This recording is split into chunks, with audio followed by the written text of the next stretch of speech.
Ambil lah ya. Enggak kamu malu BK. Sebuah video yang menunjukkan aksi penjarahan barang dari truk yang mengalami kecelakaan tunggal di Banyuasin, Sumatera Selatan ramai beredar di media sosial. Dalam rekaman tersebut tampak warga memindahkan kardus-kardus mie instan ke sepeda motor mereka. Peristiwa ini terjadi di Jalan Lintas Timur Palembang Betung, tepatnya di Desa Sukamulya, Banyuasin pada Minggu 19 Mei 2025. Aksi penjarahan baru berhenti setelah polisi tiba di lokasi dan meminta warga mengembalikan barang yang diambil. Namun sebagian warga tetap kabur sambil membawa hasil jarahannya. Berdasarkan informasi, truk mengalami kecelakaan tunggal dan sopir melarikan diri sesaat setelah kejadian.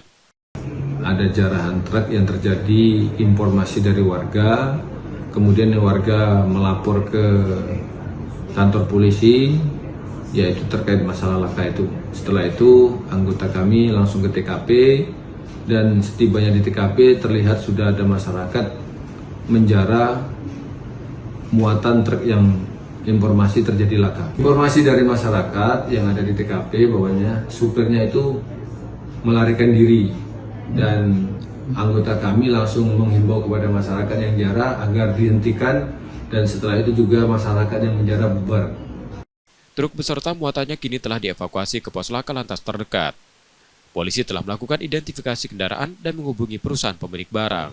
Rizky Oktora, Muklas Diferensial, Kompas TV, Palembang, Sumatera Selatan.